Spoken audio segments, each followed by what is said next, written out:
Welcome, friends! I'm your host, Adrian, and yes, you found us. Stamp Stories, a podcast about Canadian stamps and the stories behind them. Yeah. So if you love stamp collecting, Canadian history, or both, this is the show for you. This is episode number 30, and today we have a special episode bringing you the results of the Great Canadian Stamp Survey. But more in just a moment.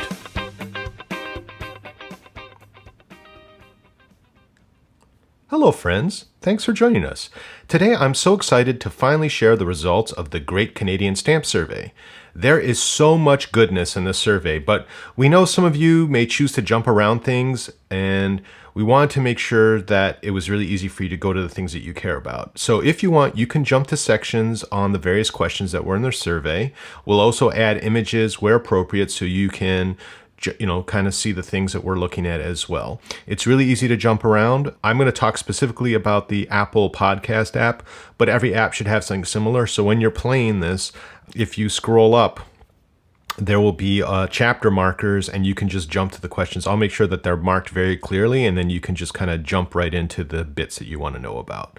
I also want to give some background. So before we get to unveiling the results, I guess I should give a bit more background on the survey, how it even happened, all the good stuff. So I'm the administrator of a stamp community for Canadian collectors on Facebook. And one day I was kind of curious about the periodicals that people were reading. And so I did a quick survey, and it was super eye-opening to some of the magazines that people were reading that I wasn't even aware of. And I started to wonder what else I might learn from surveys. So I went to look online to find out, what kind of surveys had been done out there around stamp collecting, stamp collectors in Canada. And to my shock, there was nothing, or at least nothing public that I could find. So I decided to take action and to simply learn by asking others. So I started by going back to my community with an idea of, hey, maybe we should do a survey. And I put some of the questions to them and I crowdsourced others. So I said, hey, what would you like to know? If there was a survey that was done and we were to ask Canadian collectors around the world, or just in Canada even, doesn't really matter. Just what are the things that you care about? What are the things that you wish you could learn? So they gave me some feedback on the questions, and I waited a couple of weeks before I launched it. And then I put it on all social channels that I had access to through the website stampstories.com, various other places. And I was simply humbled by all the amazing people who also shared the survey or who even reached out about the results. So I want to take this moment to especially thank BNAPS, the American Philatelic Society, Trajan Publishing, the publisher of Canadian Stamp News, the Digital Philatelist, Gene Wang, and finally, last but not least, Graham Beck from Exploring Stamps. I may be missing some other people and organizations, but I do appreciate everyone who shared this on their channels because the survey wouldn't have been as successful without your help. So thank you, everyone, for your support. So I'd like to first off set the stage with demographics because I think that's an important aspect to any survey. So let me give you some overall demographics about how many results I got and all that good stuff. So we received over 110 responses to our survey, and I'm really happy about that. Fantastic turnout for a survey. So really, really pleased by it. And I hope that you're going to find the results eye-opening as well.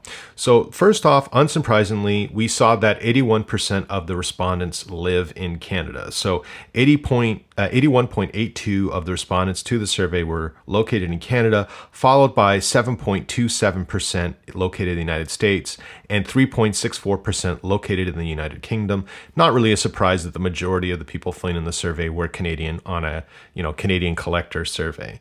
And I should mention as well, if you'd like to follow along, I also have a very detailed blog post that will be in the show notes that has all the slides and all the details as well, so you can follow along for greater detail. I'm not going to read every result out, but just the highlights as well, so that you have an opportunity to see, for example, that Spain made the top 10 of collectors of Canadian stamps. And next, we looked at in terms of gender and what were the majority of the respondents. Now, this is not really surprising that the majority of the respondents were male.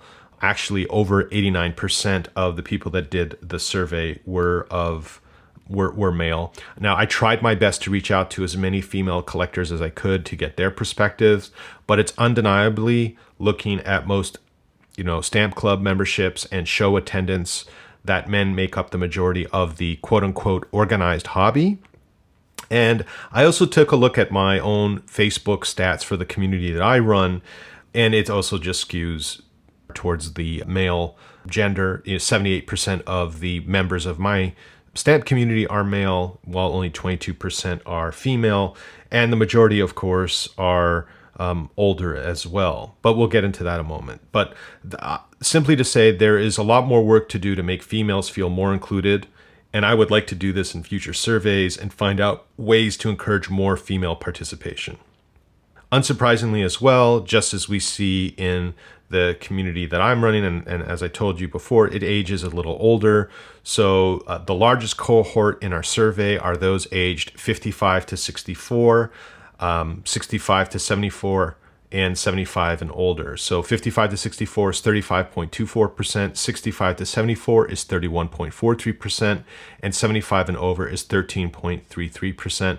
45 to 54 is 60.67%, and 35 to 44 is 5.71%. So obviously it's very skewed and towards the older demographic as well. And considering that, the majority of collectors are also lifetime collectors, with over 60% of collectors telling us they have been collecting for over 40 years. So when we did the math, 44.55% of you told us that you had been collecting for over 50 years, and 18% between 40 and 49 years. What's interesting is the third largest cohort, although it's a small number, was 1 to 4 years. So there's a relatively significant but non-significant portion of people that have recently started collecting. And that's actually ahead of people that have been collecting 30 to 39 years. So there are certainly a good percentage of people who have recently joined the hobby. And certainly what these results also told me is we have work to do in encouraging young collectors to learn about the hobby. One suggestion that has been floated is maybe looking at stamp collecting courses like they do in other countries. Seemingly, though, this is more divisive an idea than I thought it would be with those that took the survey. I know this is how I was introduced to the hobby, so I'm biased to think it's a great idea, but only 56.2% of you thought it was a great idea for elementary schools to have classes on stamp collecting, which is really interesting. I thought the percentage would be a lot higher, but obviously 43.8% of the respondents didn't think it was a good idea. So that's quite interesting as well. Next, what I'd love to jump into are collector preferences. So what I want to kind of know is what were the preferences of most collectors? And we start off with this question: which term do you prefer to describe yourself? And I'm really surprised, or maybe I shouldn't have been, that the majority of those surveyed preferred the term philatelist versus stamp collector. As a matter of fact, 6.5 of 10 preferred that term to describe themselves, or rather 6.45 if you looked at it on a scale. So interestingly, I've seen a study from the APS, which I'll also link in the notes, showing that women prefer to see themselves as stamp collectors, although the data from my female cohort in this survey did not show this. They too prefer the term philatelist. So it may just be an example of, depending on how long you've been collecting, that's how you view yourself. But like I said, the majority of the people that did the survey see themselves as philatelists and less as stamp collectors. Interestingly, though, most philatelists, consider themselves collectors rather than investors. So on a scale of 0 to 10, 2.03 consider themselves more a collector than investor. That was quite interesting as well from that point of view. Then I went and asked about preferences when it comes to price guides. And not surprisingly, the majority of people prefer paper price guides, but only slightly, which was interesting to me. So it's about in the middle. Giving a preference between paper and online, it's about 4.15, which I found quite interesting, as online would be more readily available and up to date, and likely more accurate. In a future survey, I want to see the results of digital versus paper. I missed that on this go, if it was like a PDF or some kind of portable app versus being like on the web, but there's always next time. But it still tells me that people still prefer paper, and I'm assuming that's more because they don't want to be in front of their desktop computer and they prefer to have the tactile feel. But that's something that we can always explore in a future survey. Also, what was interesting is to find out that most collectors prefer collecting mint stamps, but we will see later in the collecting questions that I had that a significant amount also collect canceled stamps. But there is a slight preference, 5.79 on 10 to mint stamps. So that was quite interesting as well, because I thought it would be a lot further to mint, but it seems to be a mix. But like I said, as we go later on in the survey, we're going to hear about how people prefer canceled stamps. So more in that in just a moment. In terms of philatelists, the most important tool, which I thought that would be interesting, right? Looking at tongs and tweezers, like what's the most popular? And the only person that would know that would be the stores that are selling them. So it was a curiosity of me to know what tool people preferred. So when I asked people, what is your preferred type of tong or tweezer? Drum rolls. Do you have a guess on who the winner would be? You can scream it out at your radio if you like. But the winner, and most popular, surprisingly, was the pointed tip, but the spoon and paddle tip was almost tied for first spot. So the pointed tip and the spoon paddle tip are the most popular type of tong tweezer. The angle tip, however, is the least popular, which is, funny enough, my most preferred. I guess, the pointed tip and spoon or paddle tip people win the day, but I've always preferred my angle tip. I can't tell you why. I just find it easier to use. And maybe it's also I'm just fearful I'm going to destroy the stamp using the pointed tip. And then finally, but certainly not the least in preferences, I asked people where they prefer to buy their stamp material. And I guess this is a shock to nobody, but eBay was the most preferred spot. And I think it has to do with the breadth of product, the buyer protection that eBay offers, and simply just the ease of buying. So I know it's been my go-to place for a while, but the breakout was quite interesting. So eBay was at 64.08%, auctions at 59.22%, online dealers at 58.25%, stamp shows at 56.31%, direct from a postal authority, so like directly from Canada Post, 48.54%, and 31.07% preferred a bourse, which is interesting to me. Not really a surprise except for that one. I was just surprised at how many people had bourse as a preferred source, and it's something I'm going to have to look into in the future because obviously there's a lot of people engaging in that. Also in the future, I would like to relook at this question for better clarity, as eBay is technically an auction, as is a Declamp and Hipstamp. So I would suspect that auctions overall are just the most preferred source. I didn't really call out all the particular auction platforms, but I was also worried if I just said auctions that people wouldn't think of eBay as well as being part of that. So auctions by far is the leader in this as well. And as one can say, we're never perfect. We're always going to learn and try to do better. And so with this concludes the part of the preferences, and I hope you found it illuminating in terms of the preferences that people showed. The next section that we looked at was what and how you collect. So I couldn't wait for this part of the survey to hear the results. Particularly, I was intrigued. There was a list I had seen in Forbes about what countries people collect, and I was curious how it would be if we asked Canadian collectors, like, what do they collect? What do they care about? So now we actually have some data. So in Canada, or Canadian collectors, 79.6% of people collect Canadian stamps. So Canadians, 79.6%. United Kingdom is the second most favorite at 28.85%. Interestingly, third is pre-Confederation Canada at 25%, followed by the United States at 24.04%, the Commonwealth, so all the Commonwealth countries at 23.8%, then Germany. That I was really surprised by. So 20% of you are collecting German stamps. And the seventh slot, just under 20%, no preference at all. So you just collect anything and everything. So that's at 19.23%, which I thought was really interesting because that's way far ahead of the other three countries that kind of filled it out, which was France, Russia, and Ireland. So Canada by far is the most popular. United Kingdom comes in second ahead of pre-Confederation, and the United States and Commonwealth kind of fill out the top five.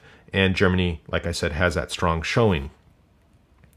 Next up, I want to look at were the themes or topics that people collect. And I guess I should not have been surprised, but the majority, almost 42%, had no interest in themes and just collect anything. What I did learn is there is a lot of diversity in the themes people collect. So those that selected other had so many different ideas and ways that they collect. So there is lots of diversity. Unsurprisingly for Canada, the royal family was the top theme, followed by animals being a top one as well, which is not shocking either, considering how popular the snow animals stamp was earlier this year, which it actually required extra print runs. I was also happy to see trains and maps so high up. These are some of my favorite stamps to collect. So as a just summary, 41.94%, anything goes, 15% royal family, 13.98% animals, 7.53% maps, and 6.45% trains. And there's a whole bunch of different ones like military and sports and space and a whole bunch of other ones. And Christmas actually is in the top 10 as well. So none of the themes here are very surprising. Like, I love Christmas stamps. I think sports, that includes hockey, trains. Famous people was also quite high up in the listing. So all of these areas are quite significant. And like I said, the other bits that people put in there was tons because I gave people the option to choose the one they preferred. So 41% said anything goes. And then the other 59% selected the ones they collect and then added others. So there were so many other types of themes, which is great. I love to see that. Also, when I was preparing the survey, the feedback I had was to pull out specializations out of themes. So originally I had them together. What's interesting is that 52% of people don't really specialize, it seems, but there are very specific areas that get lots of attention. Postmarks are a topic very popular on the channels I tend to read. Actually, most of the items on this list are not really a surprise. I see these on the channels that I read about. However, it's hard to ignore that there is a significant amount of very specialized collecting going on that does not go into the common bucket. So 52.94% of people, anything goes. 23.53% focus on Canadian provinces. 21% on postmarks, 18% on Canadian pre-Confederation, 18% on pictorials, 17% on small queens, 16% on centennials, 15% on large queens, 12% on tagging varieties. Admirals are just above 10%, so close to 11. 8.82% are specializing in postal history, and 7.84% are specializing in freaks, errors, and oddities. And 45% of you are other. So as you can see, just like themes, there's a ton of different themes or tons of different specializations that people go into and study. So this, I think, is great for the hobby, that anyone can find what they're looking for and really delve deep into learning about the various things that they're interested in. So that's it for specialization and theme collecting. So as you can see, there's a lot of variety, and I think that's great and very healthy for the hobby. And I'm excited to see, in the future, if these numbers change or how it evolves as well. And I'm certainly going to make some changes to the survey based on a lot of the results to see if I can maybe surface some of the themes and specializations that people notified me of. As a first pass for the survey, I did my best to give people the best options as well. Next, I want to look at exhibiting. So 1 in 4 people who answered the survey are exhibitors, but I know there's a lot of interest in the space based on attendance and reaction to exhibition content and other questions later about, asking people what they would want to improve about how they collect. So we know exhibiting something really has a huge potential for growth, but right now only 26.9% of you have exhibited and 73% of you have not. But like I said, later on we see that exhibiting is something that people want to learn more about. So that's exciting because to me, I'm not personally an exhibitor, but I love looking at exhibits when I go to a stamp show. They're just probably one of my favorite highlights to kind of look at the creativity and the thought process that people go through in putting together those exhibitions. And hey, who knows, maybe one day I will exhibit myself. But, I'm part of the 73% that doesn't today.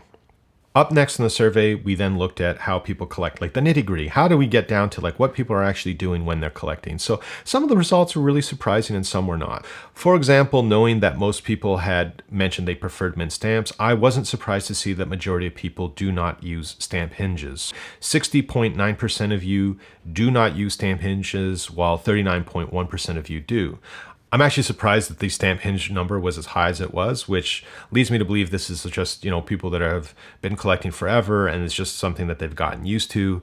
I also don't think it's surprising to see how popular stock mounts are. So we asked if people use stock mounts, and it was almost the complete reverse of the hinge question, with 72.4% of you telling us that you use stock mount. I love stock mounts, but everyone has their way that they like to collect. But stock mounts are very popular for a lot of people, and certainly a lot more than stamp hinges are today. Harkening back to earlier part of the survey when we saw how popular cancels and postmarks were, I was kind of curious when I start to look at the results how people would view creating their own covers. So when I asked the question, do you create your own covers? 14.7% of people said yes, and 85.3% of people said no. So I guess it's not surprising because it's a very specialized aspect for collectors. Although I should note that 82.7% of respondents told us they collect canceled stamps, and 52.7% of you also collect postmarks. So I guess that's why I should not have been surprised that such a significant amount of collectors also collect official first day covers. And for those that don't know, the official first day cover is essentially, Canada Post will put out an envelope with a design and the stamp postmarked to the day of the release. So when we ask people, do you collect official first day covers? 58.9% of you said you do, and 41.1% said you do not. And I personally think Canada Post does a fantastic job with them. So I am surprised to see such a large percentage collecting them, but I'm glad because Canada Post to me does a fantastic job with them. So I'm pleasantly surprised to see such a large percentage collects them, because to me, there's something fun and I really like to see the designs they go with. And just as official first day covers have a large minority collecting them, so it wasn't the majority, the same is true of plate blocks as well. Plate blocks tend to be something connected to older stamp collectors and older stamps, as those sheets aren't printed the way they were. So unfortunately, I don't have any data to prove this, but anecdotally, I recall when I was younger in the 80s that I would collect plate blocks, and it was something fun that I enjoyed to do, and it was something I certainly went after. Modern stamps don't come in that way, so it's kind of harder to collect plate blocks. But overall, when I asked people, hey, do you collect plate blocks? 60.2% said no, and 39.8% said yes. So still a significant amount of collectors do go out there trying to look for plate blocks. And then what I was really interested in were these next two questions, which were really important to me. I can't tell you why. Maybe I can tell you why. I was just curious how I compare to others. So I love to collect postcards, and I've been collecting them likely longer than stamps. I don't have a rare collection, but I would always buy them when traveling. And even before the time of digital cameras or having a camera in a phone was a thing, I used to always buy these postcards. So I have quite a bit of a collection, but nothing that I would go get a price guide about. But it seems a lot of us both collect stamps and postcards. So more than half of us do. 53% of us, or 52.8, however you want to slice it that way. So 52.8% of us collect postcards and stamps. And that was very interesting to me. In the future, what I forgot to add, and I guess it slipped my brain, was to ask, do you also collect coins? I suspect that a lot of you also collect coins as well as stamps. So we will save that for a future survey.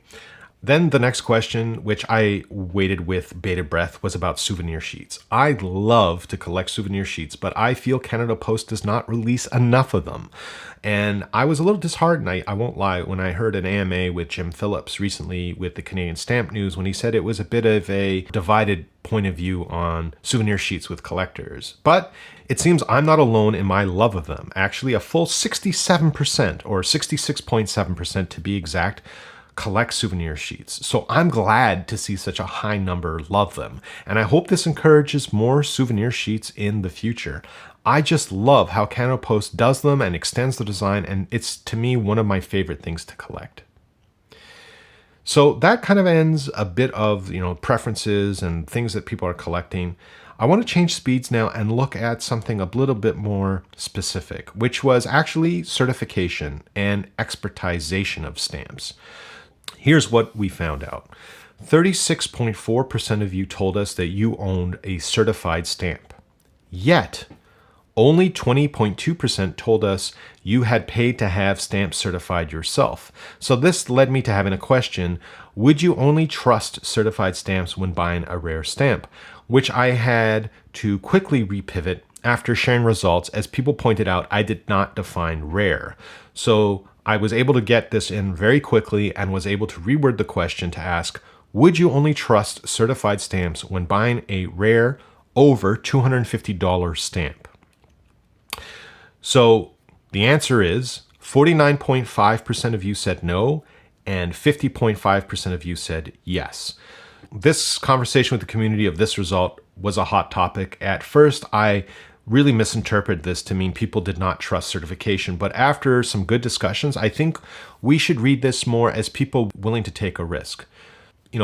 Basically half of people are willing to take the risk at over $250. They're willing to take the risk in buying a stamp. But thankfully, I also added another question to find out what that tolerance was and how to kind of figure that out. So almost 25% of people were willing to take the risk if they trust the source. However, only 26% told us that $500 is the threshold they would use as the main value range to certify. So basically, over $500, 26.42% of you told us, hey, I'm certifying the stamp.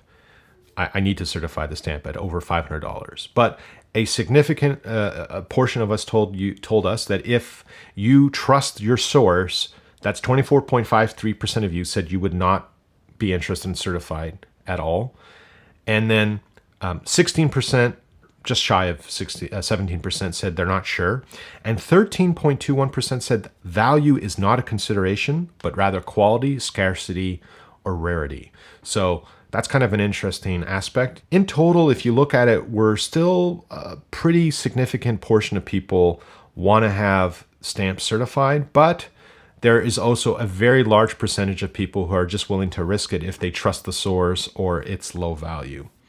So overall, what I can say that is, if the dealer is trusted and the value of the stamp is under $500, it's unlikely someone will certify. At $500 Canadian, you may want to consider certification, or if it's something rare or scarce, regardless of value, as 13.21% told us, which is a good reason to certify. The next area that we delved into was that of price guides.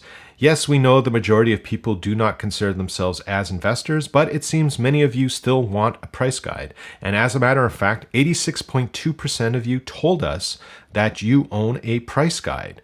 And what's interesting is what brand, right? I want to know, what brand do people collect? So, or rather, what brand do people use? So not surprisingly for Canadian collectors, almost 75% of you told us that the price guide brand you owned was Unitrade. And that is by far the leader in the Canadian stamp space.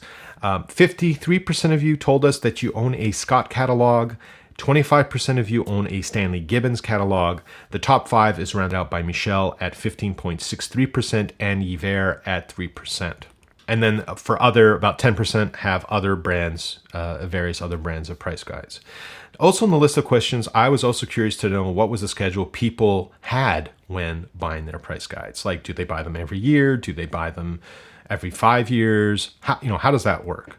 So 45.9%, so 46% of you told us that you have no schedule when buying a new price guide. The most frequent schedule seems to be every 5 years, with 20% of you telling us that's when you choose to buy a new price guide. And there's also a solid number of you at 14.8% that never buy a new one. So you just say you never buy one. You have it and that's it, and have good luck. Another interesting aspect was how many other books people owned besides price guides. I was really surprised by this number. So the majority of respondents have a nice little library in their house, with 48% of you telling us you own 6 or more books that are not price guides. So that's an amazing number.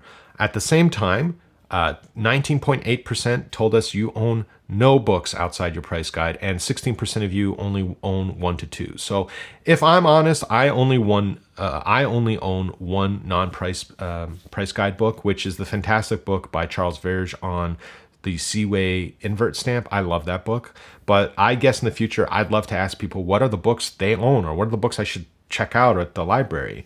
I'm lucky to be a member of a couple of societies, so I have access to libraries. So I'd love some recommendations on books I may be missing. And then now finally to the final question in this section, which was looking at how you all collect. And it was a curiosity of how much is spent monthly on stamp collecting. So I asked, on average, how much do you spend on collecting stamps monthly? A little more than 34% of you spend under $49 a month. 28.2% of you spend between $50 to $99 monthly, and 17.3% of you spend over $200 a month. Interestingly, though, we also asked the question in the survey, have you ever spent too much on stamps you could not tell your partner? And 35.5% of you said yes. So there are likely some splurges that are happening outside this monthly spend, but it was very interesting to kind of get an idea of the financial aspect in terms of what people are spending on stamps monthly. And speaking of financial aspect, we did ask one question about NFTs. So NFTs are the hot rage right now that, people are talking about. And I purposely didn't want to put a definition of NFT to kind of see how people reacted to the question. But I now will add a definition here. So an NFT is a unique digital certificate registered in a blockchain that is used to record ownership of an asset such as a piece of artwork or a collectible. And NFT is an acronym for non-fungible token. So I asked the question, are you interested in collecting NFT stamps? So not surprisingly, 45.3% of you said no. They're absolutely not interested in collecting NFT stamps. What's interesting to me is how many said they were unsure or who said yes, which means there is an openness to the idea. 5.56% of you said yes, and 49.07% of you said not sure. So if I take the 49.07% that said not sure and the 5.56% that said yes, the majority of people are either yes or undecided. And if I look at the success of the Stanley Gibbons showpiece collaboration on the fractional sale of the British Guiana 1 cent magenta, I think the future is very exciting. They have sold about $6 million US of shares in this stamp. And other countries have also released NFT stamps, such as the US, which recently released their Day of the Dead stamps via Vivi, who has contracts with Marvel Comics for NFTs. And these NFTs sold very quickly. They actually sold out. So I know right now there is no interest from Canada Post per a recent interview with CSN and Jim Phillips regarding NFTs. However, as there is a new director of stamp services, Browin Graves, who's taking over, I guess we'll have to see what happens. But there are certainly little steps into the NFT space of NFT stamp collecting, and there seems to be an openness to it. So it'll be interesting to see what happens in the future. So now we come to how we connect. So this is just a section that looks at the way that people connect with one another. And, one of the things I think about when I think about stamp collecting is that it can be a very social hobby if you want it to be. There are lots of opportunities to connect and meet others. So I was kind of curious, especially with COVID, how people were staying connected and informed within the hobby. So the first thing I asked was if people are part of a local stamp club, and almost 62% of respondents said they are members of a local stamp club. Now, while the majority of you are part of a local stamp club, there is a split of people who are members of national or international clubs like BNAPS, the Royal, and others. So when I ask people, are you a member of a national or international stamp club, only 49.5% of you said yes, and 50.5% said no. So it's a split down the middle. So certainly there's a majority of people that are part of local stamp clubs, but not of the national or international clubs. Kind of interesting to see that, but it kind of makes sense as well, considering that stamp collecting is also fun when you can meet people in person and do those local connections. Next, I was kind of curious about attendance at stamp shows. One of the great things these clubs do at all levels is host fantastic stamp shows. And I wanted to know, once people felt COVID was under control, how many shows they plan to attend.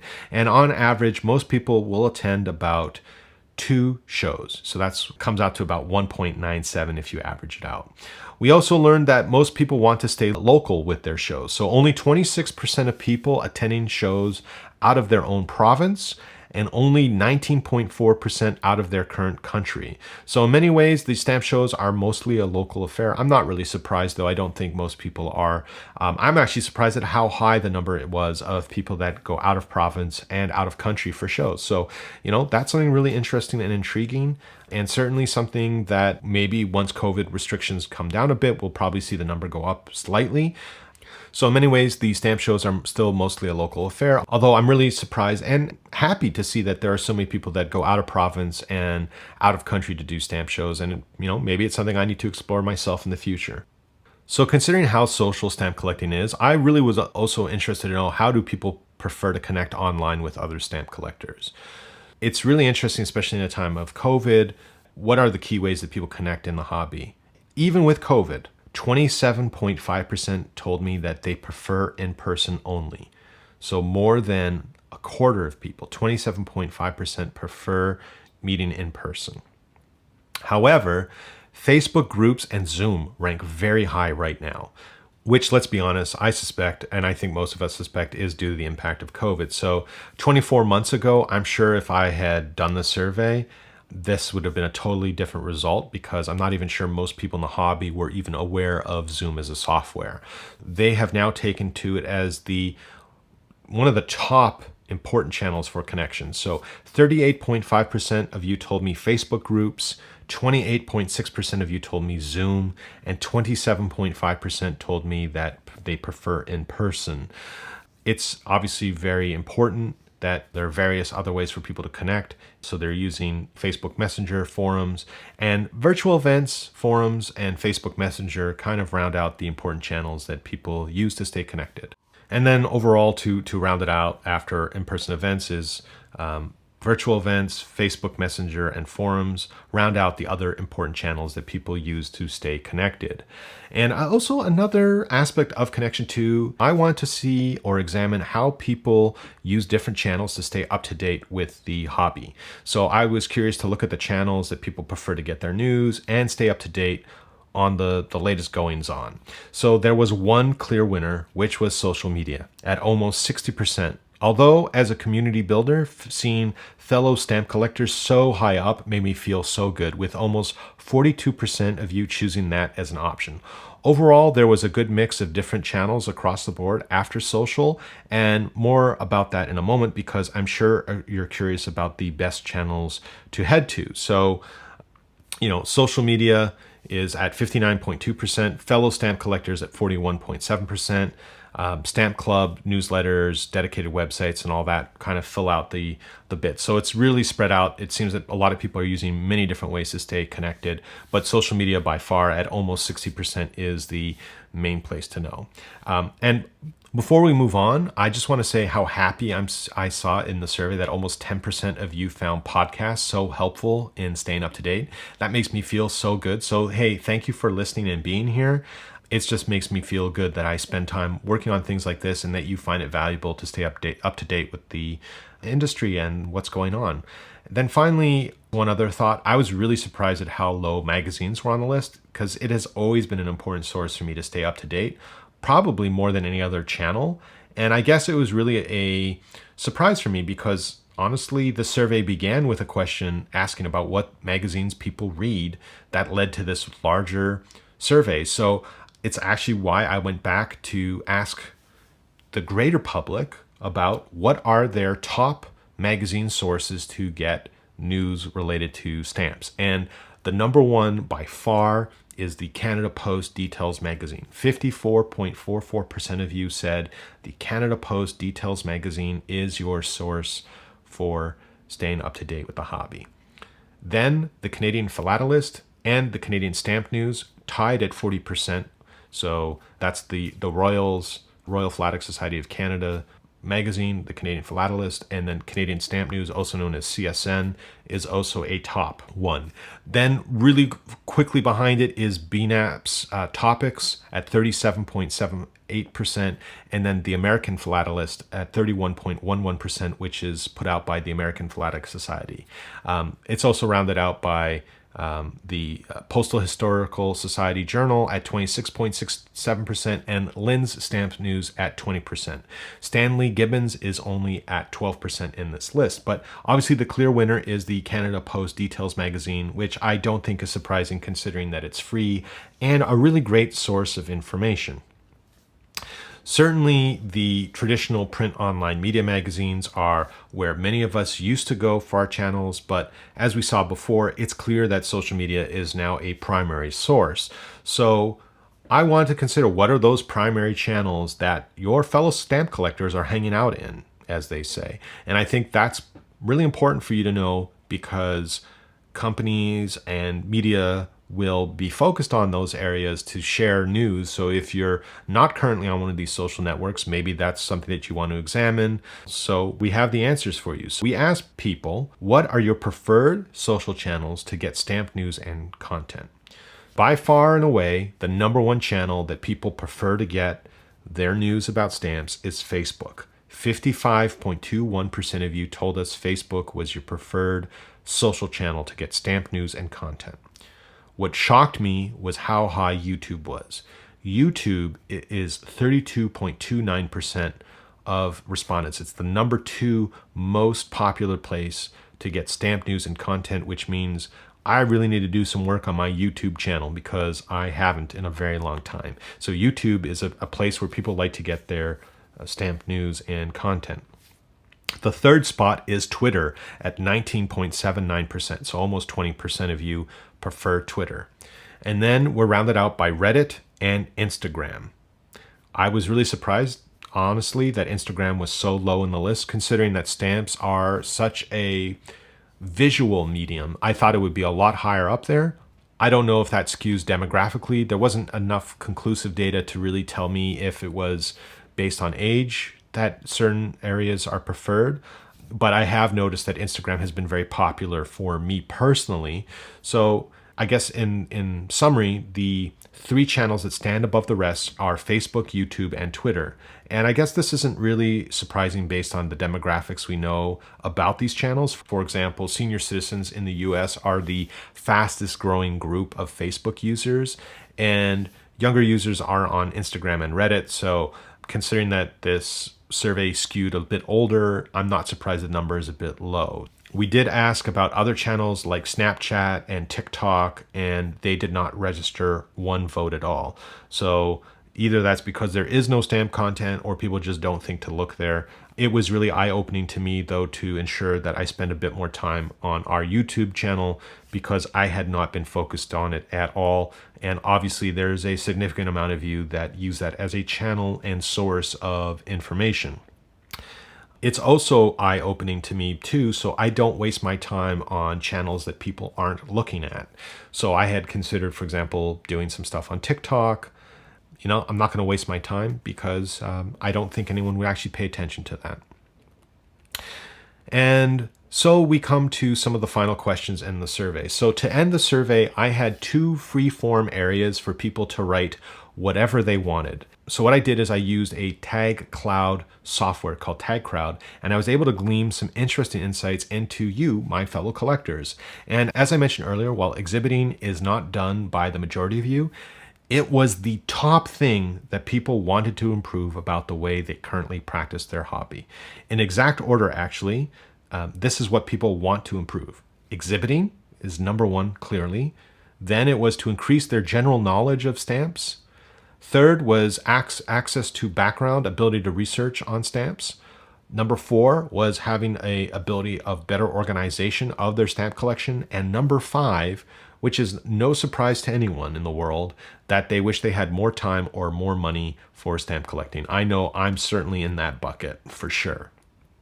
But more importantly than anything, I am so happy to know that this podcast satisfies Number 2, which is increasing general knowledge. And 3, access to background stamps, which I guess is on most people's lists, is something that this podcast focuses on. I hope that I'm able to bring you even more stories in the future and help you get some of the information that you're looking for. And it actually brings me to the last question, which is, why do you collect? I was so curious to know this answer. And number one answer was fun and enjoyment. It was certainly at the top of the list, but so was history and learning. Learning history specifically, and the history behind the stamps, if you combine it with the other bit that we talked about before, is a number one. And I didn't pay anyone to say that, but boy, it made my day after all this work to know that I was doing something with this podcast to give you the history behind the stamps. That's something that adds enjoyment to you and your hobby. So that to me is very fulfilling. And I was just so thankful that I was able to get that as a result. It was kind of like the cherry on top at the end of this very arduous analysis of the survey and results.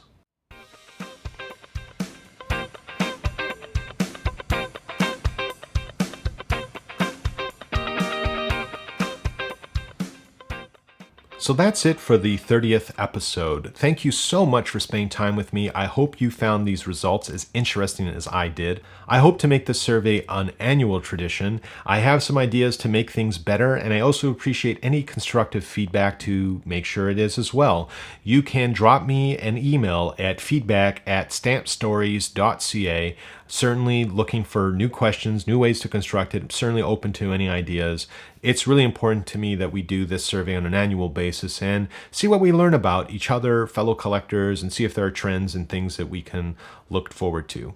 I also want to tell you, if you enjoyed this research and would like to stay up to date with everything Stamp Stories, please check out our website at stampstories.ca, where you can follow us in your favorite podcast app for free. If you don't already, please make sure you follow us. And if you also want, you can sign up for our free newsletter, which also has great content we uncover in between each episode.